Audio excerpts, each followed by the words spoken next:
რომ ხიდი კაცობრიობის ყველაზე ძველი უძველესი საინჟინრო ქმნილებებია და ქონდა ამ ხიდებს როგორც პრაქტიკული, ასევე სიმბოლური მნიშვნელობა. მაგალითად, ხიდები გარდა იმისა, რომ აერთიანებს მდინარის ორ ნაპირს, ის აერთიანებს ეპოქებს, კულტურებს და უამრავ სხვა რამეს და ამ ხრივ აი ჩვენს ქვეყანაში არსებული ხიდებიც არის უნიკალური და განსაკუთრებით თბილისის ხიდები.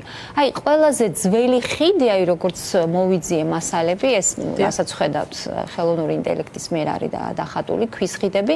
ყველაზე ძველი ხიდი, როგორც სხვადასხვა წყაროებიდან ვიცით, არის ჩინეთში გაკეთებული ხიდი, რომლის ფრაგმენტი არ არის შემონახული სამწუხაროდ, მაგრამ არსებობს შუმერების მიერ 5000 წლის წინ გაკეთებული ხიდის ნანგრევები, ამ ხრივ კარგია რომ ეს ხიდი ფრაგმენტის სახით მაინც მოვიდა ჩვენამდე, მაგრამ ყველაზე ცნობილია მაინც რომაელი ინჟინრების მიერ გაკეთებული, ანუ თაღოვანი ხიდები, რომელთა უმრავლესობაც, ანუ რა გააკეთეს ასეთი, რომ დღემდეც კი ფუნქციონირებს, აი ესეთი ამბავია.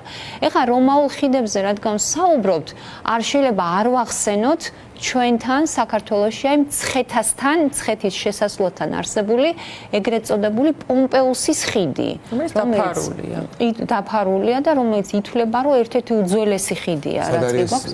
მცხეთის შესასვლელთან არის, აი ზუსტად ჩვენ ხედავთ ახლა, ეს არის 1925 წელს გაკეთებული ჩანახატი არის. ეხლა რა კავშირშია პომპეუსთან, როგორც აი სხვადასხვა წყაროები ამბობენ, ამ ხიდს ზუსტად იმ ტერიტორიაზე, სადაც ის ახლა არის, უნდა არსება ძველი წელთაღრიცხვით მე-4-მე-3 საუკუნიდან.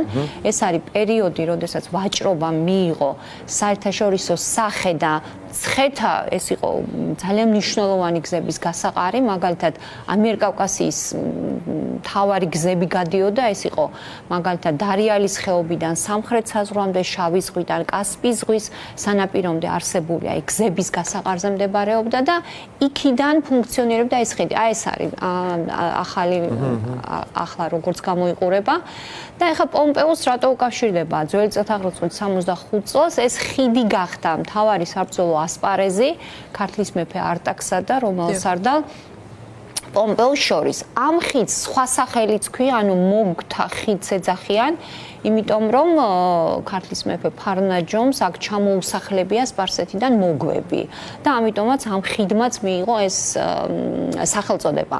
ხიდი თავის დროზე აღდგენილი აქვს ვახტანგ გორგასალს, ამის შესახებაც არსებობს ცნობები და უამრავი რამე, თუნდაც აი მცხეთასთან რომ აი ესეთი სავაჭრო გზის გასაყარი იყო, ამის შესახებ ხიდზე საუბრობენ ისტორიკოსები, ჟამთააღმწერლები უბრალოდ, აი სტრაბონი მაგალითად, აპიანე, პლინიუსის სხვა პიროვნებები. და ხიდი ასევე არის დაკავშირებული ნიკოლოზ პირველთან. როგორც ვიცით, ნიკოლოზ პირველი 1837 წელს ჩამოვიდა თავის როგორც იმპერიის ერთ-ერთ ნაწილში, აი ეს ხიდი გაიარა და მაშინ ხიდი იყო უმძიმეს მდგომარეობაში და მან განაცხადა განკარგულება ეს ხიდი აღდგენილი იყო. და ხიდი, რომელიც აი ჩვენ ახლა გვაქვს, ეს არის 1841 წელს აღდგენილი ხიდი. აი პოლკოვნიკ ტერმინი იყო ესეთი ინჟინერი, რომელმაც აღადგინა ეს ხიდი და ფუნქციონირებდა ჩვეულებრივ 1926 წლამდე. ეს არის წელი, როდესაც ამ ტერიტორიაზე გაკეთდა ზემო ავჭალის ჰიდროელექტროსადგურის კაშხალი, ანუ ზახესი, როგორც ჩვენ ვეძახით შემოკლებულად და ამ დროს მოხდა მტკვრის დაგუბება და აი ამ დაფარა მდინარე მტკვარმა. ანუ ეს ხიდი არის ზუსტად აი სადღაც ზაჰესთან, ხო? აი ჰესი არის ცოტა იქეთ ხარ ჩანს და ხიდი არის აქ. ეხლა სრულად დაფარულია. სრულად დაფარულია, მაგრამ როდესაც იწევს წყლის დონე, ამ შემთხვევაში ხიდი გამოჩნდება ხოლმე. ხო, თუმცა წყალში დაფარული ხიდი ერთხელაც აღარ გამოჩნდება, ჩაიშინა. რაღაც ეგეთი თუ გავითვალისწინებთ აი ძველ ტექნოლოგიებს, აი როგორც შენდებოდა ეს ხიდი, მაინც ბევრად მყარია ვიდრე ის რაც შენდება. ეხლა რადგან ქვის ხიდებს და აი ძველ ხიდებს რადგან შევეხეთ, არ შეიძლება აი საქართველოში უნიკალური ხიდები, რაც ჩვენ გვაქვს ქვის ხიდები. თამარ მეფის ხიდებად წოდებული ხიდები, ეხლა ამ ხიდებს საერთო ლეგენდა აერთიანებთ, რომ ყველგან თამარმა გადაიარა ამ ხიდებზე. ეგრეთ წოდებული ქვახიდა. აი მე მაგალითად აი ეს არის კონის ხიდი, აი მე სულ 4 ხიდის ფოტო მოგიტანეთ, უფრო მეტია ცხადია, მაგრამ ნუ 4 ფოტო მაქვს ამჯერად. ეს არის კონის კასპის მუნიციპალიტეტში, აქ გადიოდა გზა, რომელიც შიდა ქართს აერთებდა თრიალეთთან, ეს არის აი ძალიან შთამბეჭდავი ხიდი არის კონის ხეობაში. და ეხლა რას ამბობენ ამ ხიდზე, ანუ რა ტექნოლოგიით არის აშენებული, გარდა ქვისა ინჟინრები იყენებდნენ კირის და კვერცხის უნიკალურ დუღაბს და არსებობს აი ესეთი თქმულება, რომ აი წყლის ნაცვლად გამოყენებულია თხის რძე. აი ესეთი ის არის ხიდები და მაგალითად აი აჭარაში არის კიდე რამდენიმე ესეთი ხიდი, აი მე 3 ხიდი ვიცი, შეგვიძლია ვაჩვენოთ ამის ფოტოები. მაგალითად, როდესაც ჩვენ გვაქვს აჭარის ტური, აუცილებლად მიყვავს აი მახუნწეთის ქვის ხიდის სანახავად, რომელიც არის ძალიან შთამბეჭდავი, არის ფურტიოს და დანდალოს ხიდი, რომელიც ასევე აი იმ პერიოდის, ანუ საუკუნე არის მე-12-მე-13 საუკუნე და იქაც აი აჭარაშიც ყველა ყვება რომ ეს არის უშუალოდ აი თამარ მეფემ სადაც გადაიარა ის ხიდი. ანუ თამარ მეფის ეპოქის ხიდებს ყველას ვეძახით ესე თამარის ხიდებს უნიკალური ძალიან შთამბეჭდავი სანახავი. სხვათა შორის აი ესეთი ტიპის თაღოვანი ხიდების ოღონდ ფრაგმენტები არის დუშეთში, დუშეთის ზედა მხარეს მან გადაივლიდა სამხედრო გზა, ძველი სამხედრო გზის ტერიტორიაზე და აი ფუნდამენტია ესეთი ოღონდ ქვედა მხარეს, ზედა ნაწილი მორღვეულია, იქაც არის ძალიან საინტერესოა, აი საჭიროა ნუსხა ესეთი, ეს არის აი საგანძური ჩვენი ქვეყნის ისტორიის. ეხლა რაც შეეხება კიდევ ერთი ხიდი და მე უკვე გადავალ თბილისის ხიდზე, შესაძლოა ბევრმა არ იცის, რომ ჩვენ აი ცემის წყალზე, აი რასაც ახლა ვხედავთ, რკინის კონსტრუქცია შეიძლება გვეცნოს, ამ ხიდს ეიფელის ხიდს ეძახიან.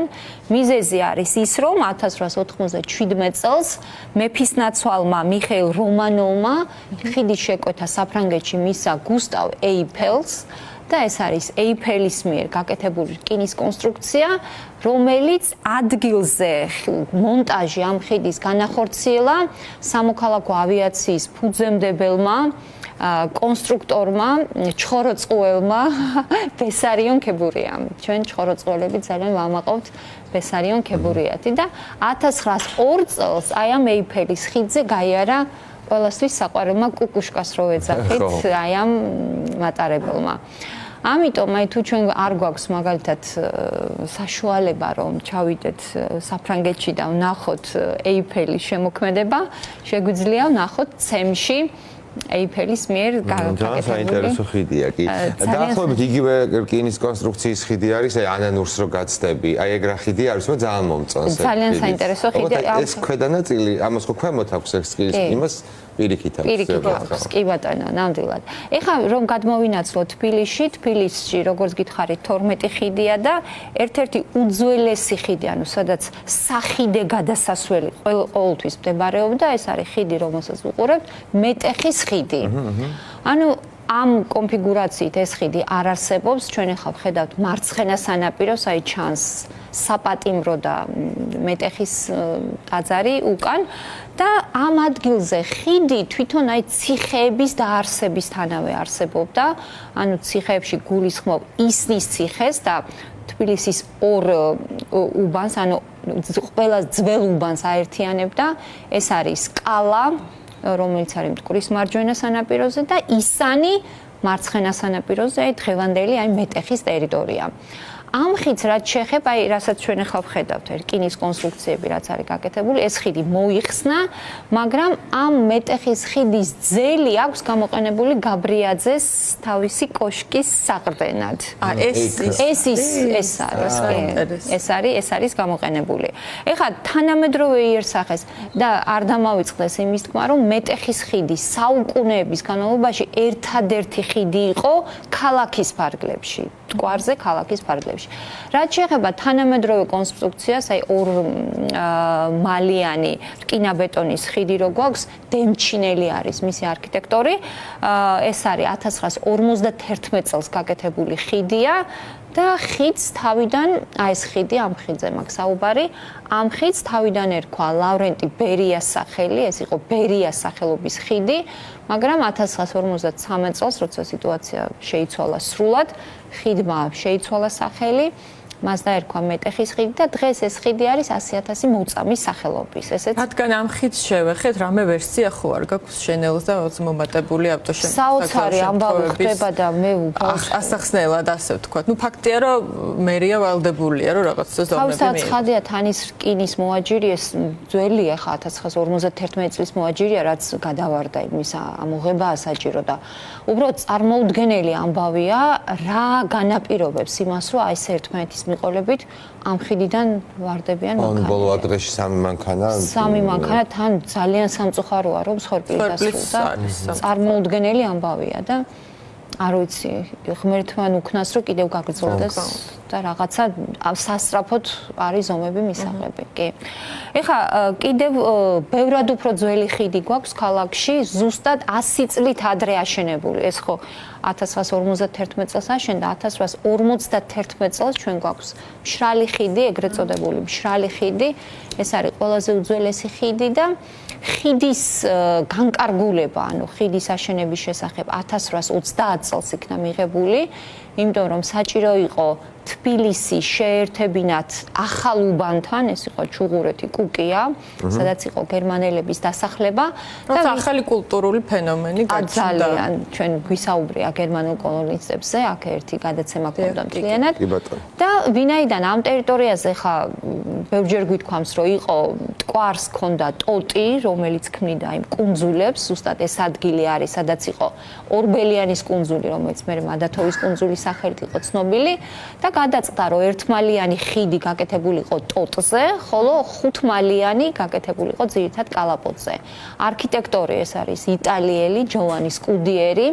ეს ის არქიტექტორია, ვინც ჩვენ პირველი იტალიური ოპერა აგვიშენა თავისუფლების მოედანზე და სკუდიერი მოასწრო მხოლოდ ამ ერთმალიანი ხიდის აშენება, იმიტომ რომ ის 1851 წელს ტაძრის მშენებლობის დროს გარდაიცვალა, ჩამოვარდა იქიდან და დანარჩენი ხუთმალიანი ხიდი აშენდა მოგვიანებით. ვინაიდან 1930-იანი წლებიდან მოხდა მტკვრის მოთავსება ბეტონის კალაპოტში, ეს ტოტი დაშრა და მივიღეთ მშრალი ხიდი, მისი სახელწოდებაც სწორედ აქედან მომდინარეობს. ეს ხიდი არის აი ერთ-ერთი ძველი ხიდი, რომელიც პირვანდელი სახით არის მოსული. ხო, ეს ნაწილი, მხოლოდ ეს სადაც ეს ხო. ეს შემდეგ გადაგრძელებულია მოგვიანებით. მოგვიანებით არის გაკეთებული და იმ ხუთმალიან ხიდს დღეს ქვია გურამ დოჩანაშვილის სახელი, რაც მე ძალიან მიხარია. შემდეგი ხიდი, რომელიც ასევე განსაკუთრებულია, ეს არის დღევანდელი ბარათაშვილის ხიდი. ამ ხიდთან, ანუ ტერიტორიაზე, სადაც ეს აშენდა, ეს იყო მისი წინამორბედი ხიდი, რომელიც მუხრანის ხიდით არის ცნობილი. ამ ხიდზე მე-19 საუკუნეში ამ ტერიტორიაზე მუშაობდა ბორანი, რომელსაც დღეში გადაყავდა 2000 ადამიანი. ამიტომ სასწრაფოდ აი მოხდა შემუშავება ამ პროექტის, რომ გაკეთებულიყო აქ ხიდი, თუმცა 1880 წელს კი დაიწყო ამაზე საუბარი, მაგრამ ძალიან გვიან აშენდა იქ თანხების მოძიება ვერ მოხდა, ოფიციალურად ხიდი გაიხსნა 1911 წელს და საინტერესო ის არის ევგენი პატონი არის არქიტექტორი, რომლის პროექტითაც ეს გაკეთდა და მოხდა აი რკინის კონსტრუქციით, აი ესეთი ულამაზესი ხიდის გაკეთება, მან ტრამვაიც დადიოდა, არის ფოტო თუ გვაჩვენებენ, ძალიან კარგი იქნება და ხიდის ნაწილები, ვინაიდან აი ტექნიკურად იყო რთულად შესასრულებელი, თბილისში არ გაკეთებულა, ეს ნიჟნი ნოვგოროდში გაკეთდა, იქიდან მოხდა ამ რკინის კონსტრუქციის ჩამოტანა და სავალი ნაწილის მოსაფენად ევკალიპტის ძელაკები ჩამოიტანეს ავსტრალიიდან. ანუ დიდი ამბავი იყო ამ ხიდთან დაკავშირებით, მთელი 5 თვე ხდებოდა ამ ხიდის მოწყობა და ოფიციალურად გახსნა ამ ხიდის მოხდა 1911 წელს. ეს რკინის კონსტრუქციის მოხსნა რა განაპირობა, რატო აღარაა? გააფართოვეს და გამოვიდა კი 1965 წელს უკვე შეიქმნა ახალი პროექტი და დღეს რა პროექტიც არის, ანუ ეს არის 2 იარუსიანი ხიდი, მე მგონი თბილისში მტკვარზე ესეთი ხიდი მეორე არ არის, ზედა იარუსი არის საავტომობილო და ქვედა ისეთი გადასასვლელი ხიდი. 1965 წლიდან უკვე მელია არის, თუ არ მეშლება არქიტექტორი. კი, არა მე მგონი მეშლება სხვა შეიძლება იყოს, კი. და მოხდა 1965 წლიდან ამ ხიდის მშენებლობა. ესეც ერთ-ერთი საინტერესო ხიდია. თამარ მეფის ხიდი არ შეიძლება არ აღვნიშნოთ. ანუ თამარ მეფის ხიდი ძალიან მელამაზება სხვათა შორის. ანუ სხვა ხიდებთან ყველა ხიდი თითქმის მომწონს, აი რომელიც არ მომწონს თუ იმ ხიდს სიტყვი გეტყვი მე. ესე იგი თამარ მეფის ხიდს რაც შეეხება, ანუ აქ როდესაც ხიდის მშენებლობა დაიწყეს, იყო ხევი, სადაც აი მტკვარი თავისით მომდინარეობდა, იყო ბორცვი, მაგრამ საჭირო იყო, ესე იგი დიდუბე-ჩუღურეთის დაკავშირება იმასთან არა ერთი წამით გავიხსენო რისი დაკავშირება უნდა ვაკეს საბურთალო უნდა დაეკავშირებინა დიდუბე-ჩუღურეთის და ამ დროს ანუ ხდებოდა ბორცვის გაჭრა იქ მეთამოედანთან იყო დიდი ბორცვი რომლის გაჭრა მოხდა ჭავლით ძლიერი ჭავლით მოხდა იმ გარღვევა იმ კლდის და იმ კლდის ერთ ნაპირზე ცირკი იქნა აშენებული და მეორე მხარეს აი 11 სართულიანი რომელსაც ჩვენ პირველ ცალთამჯანს ვეძახით ანუ იმ ტერიტორიაზე და 1000 ჭავლით კი აი ესეთი ჭავლით მოხდა გაჭრა იმის ძალიან ისეთი ტექნოლოგიით იყო გაკეთებული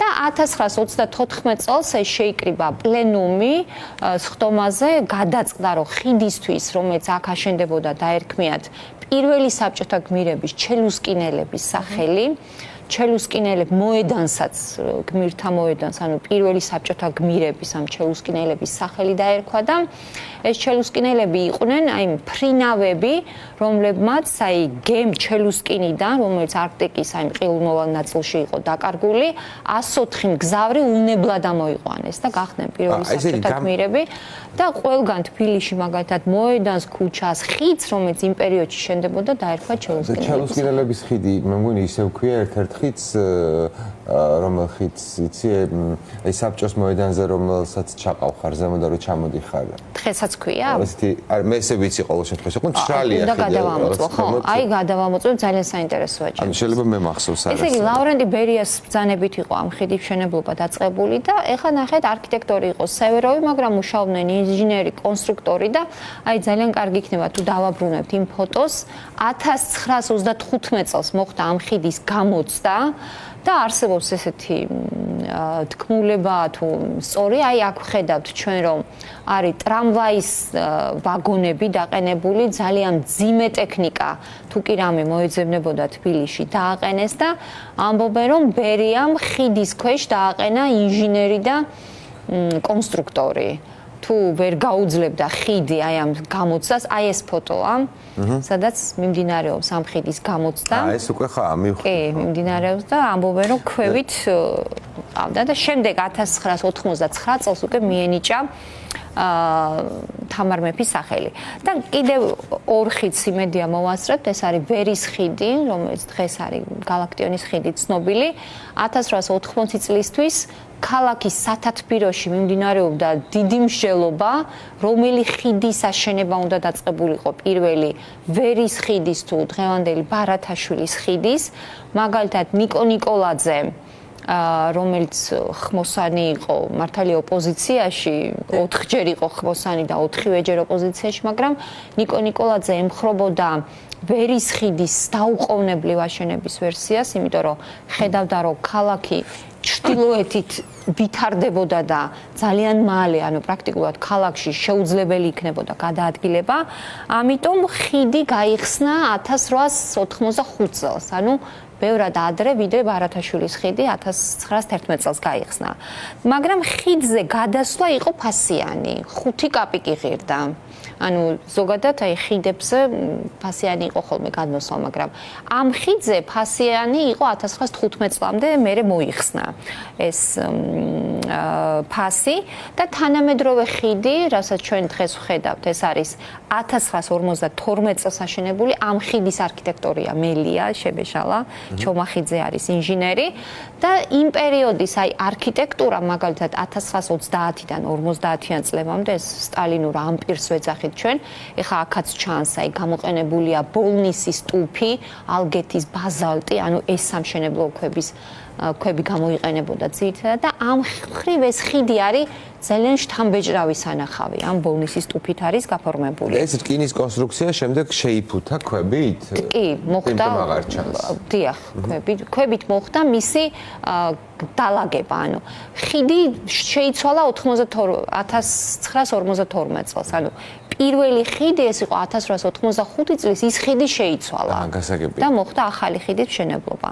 თავიდან ხიდს იყო სტალინის სახელობის ეს ხიდი, მაგრამ მას შეეცვალა სახელი, ერქვა ვერის ხიდი, ელბაქიძის ხიდიც ერქვა და 1999 წლიდან მას დაერქვა უკვე გალაქტიონის. ხო და აი გალაქტიონის ხიდი იმიტომ რომ იქ ცხოვრობდა გალაქტიონი. კი, და გალაქტიონს უნდა რომ ხიდისთვის დაერქმიათ მისი სახელი.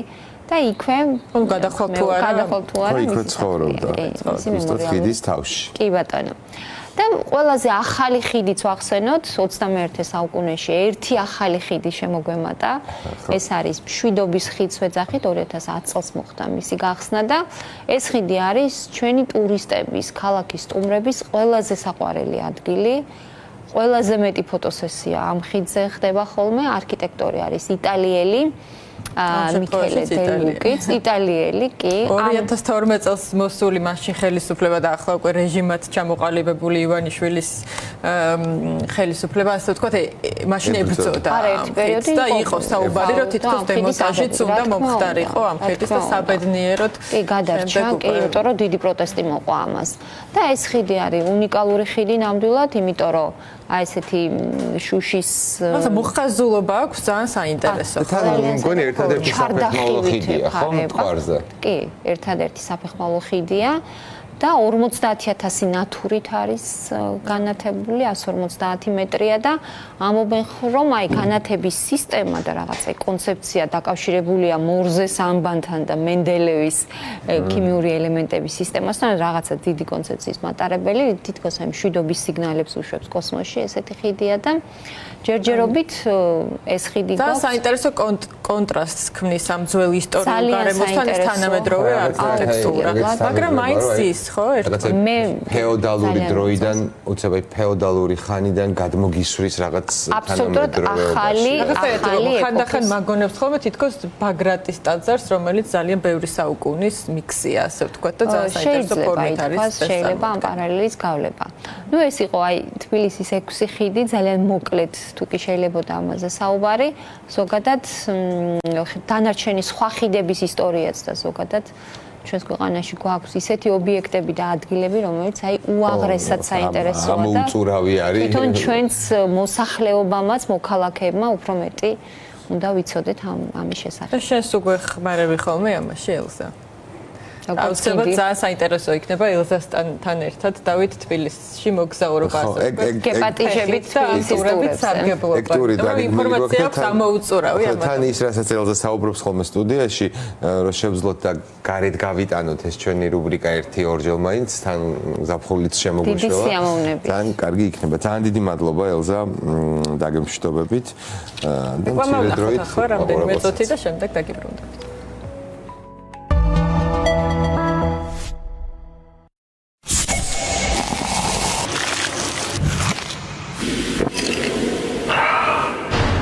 გადაცემის პარტნიორია Coca-Cola. გადაცემის ყოველ დღეს სპონსორია ბაზარი, ქალაქი ქალაქში, სივრცე გართობისა და დასვენებისთვის.